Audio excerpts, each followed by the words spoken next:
ಉಡುಪಿ ಜಿಲ್ಲೆಯಲ್ಲಿ ಭಾರಿ ಮಳೆ ಆಗ್ತಾ ಇದೆ. ಕಲ್ಸಂಕ, ಮಥುರಾ, ಛತ್ರ ಬಳಿಯ 3 ಮನೆಗಳಿಗೆ ನೀರು ನುಗ್ಗಿದೆ. ಮನೆಯಲ್ಲಿದ್ದವರನ್ನ ಸುರಕ್ಷಿತ ಸ್ಥಳಕ್ಕೆ ಶಿಫ್ಟ್ ಮಾಡೋ ಕೆಲಸವನ್ನ ಕೂಡ ಮಾಡಲಾಗ್ತಾ ಇದೆ. ಪಕ್ಕದ ಹೋಟೆಲ್ಗಳಿಗೂ ಕೂಡ ಅಗ್ನಿಶಾಮಕ ಸಿಬ್ಬಂದಿನ ರವಾನೆ ಮಾಡಲಾಗಿದೆ. ಉಡುಪಿ ಜಿಲ್ಲಾದ್ಯಂತ ಮಳೆ ಆಗ್ತಾ ಇರೋದ್ರಿಂದ ಕೆಲವು ಕಡೆ ಅಂದ್ರೆ ನೆರೆ ಬಾಧಿತ ಪ್ರದೇಶ ಅಂತ ಕೆಲವು ಭಾಗಗಳನ್ನ ಅಲ್ಲಿ ನಾವು ಗುರುತು ಮಾಡಬಹುದು.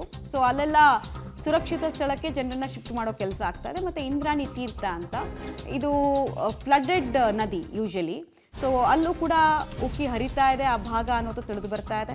ಹೀಗಾಗಿ ಬೇಕಾಗಿರುವಂತಹ ಅಗತ್ಯ ಕ್ರಮಗಳನ್ನು ಮುಂಜಾಗ್ರತಾ ಕ್ರಮಗಳನ್ನು ಅಲ್ಲಿ ಕೈಗೊಳ್ಳಲಾಗ್ತಾ ಇದೆ. ಜೊತೆಗೆ ಹಲವು ಕಡೆಗಳಲ್ಲಿ ನೀರು ನುಗ್ಗಿದ ಪರಿಣಾಮ ಸಂಚಾರ ಇರ್ಬೋದು, ಜನಜೀವನ ಇರ್ಬೋದು ಅಸ್ತವ್ಯಸ್ತಗೊಂಡಿದೆ.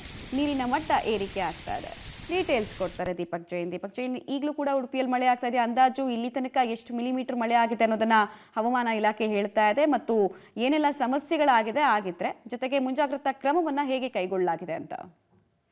ಮಮತಾ, ಕಳೆದ 3 ದಿವಸಗಳಿಂದ ಉಡುಪಿ ಜಿಲ್ಲೆಯಾದ್ಯಂತ ಮಳೆ ಆಗಿತ್ತು. 7 ತಾಲೂಕಿನಲ್ಲಿ ಸರಾಸರಿ ಕಳೆದ 3 ದಿವಸಗಳಿಂದಲೂ 68, 70, 75 ಮಿಲಿಮೀಟರ್ನಷ್ಟು ಮಳೆ ಆಗ್ತಾ ಇದೆ. ಆದ್ರೆ ಇವತ್ತು ಹವಾಮಾನ ಇಲಾಖೆ ಕೊಟ್ಟಿರುವಂತದ್ದು ಆರೆಂಜ್ ಅಲರ್ಟ್. ಸುಮಾರು 110 ಮಿಲಿಮೀಟರ್ನವರೆಗೂ ಕೂಡ ಮಳೆ ಬೀಳಬಹುದು ಅನ್ನುವಂಥದ್ದು.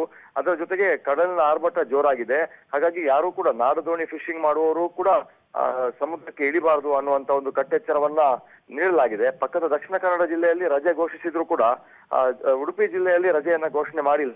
ಯಾಕಂದ್ರೆ ಮಾಮೂಲಿಯಾಗಿ ಬೀಳುವಷ್ಟೇ ಮಳೆ ಬೀಳ್ತಾ ಇದೆ ಅನ್ನುವಂಥದ್ದು. ಆದ್ರೆ ಹೈ ಅಲರ್ಟ್ ಇದ್ದಂತಹ ಸಂದರ್ಭದಲ್ಲಿ ರಜೆ ಅಧಿಕಾರವನ್ನ ಸ್ಥಳೀಯರಿಗೆ ಅಂದ್ರೆ DDPIಗೆ ಮತ್ತು ತಹಶೀಲ್ದಾರ್ಗೆ DC ಅವರು ಕೊಟ್ಟಿರುವಂತದ್ದು. ಈ ಘಟನೆ ನಡೆದಿರುವಂತದ್ದು ಕೃಷ್ಣ ಮಠದ ಪಾರ್ಕಿಂಗ್ ಏರಿಯಾದ ಆಸುಪಾಸಿನಲ್ಲಿ ತುಂಬಿ ಹರಿಯುವಾಗ ಈ ಒಂದು 3-4 ಮನೆಗಳಿಗೆ ನೀರು ಬಂದೇ ಬರ್ತದೆ. ಇವತ್ತು ಕೂಡ ಬಂದಿರೋದ್ರಿಂದ ಅಗ್ನಿಶಾಮಕದವರು 3-4 ಜನರನ್ನ ಮನೆಯಿಂದ ಶಿಫ್ಟ್ ಮಾಡಿದ್ದಾರೆ, ಮಹಿಳೆಯರನ್ನ ಮತ್ತು ಮಕ್ಕಳನ್ನ. ಇವತ್ತು ಕೂಡ ಮಳೆ ಮುಂದುವರಿಯುವ ಸಾಧ್ಯತೆ ಇದೆ.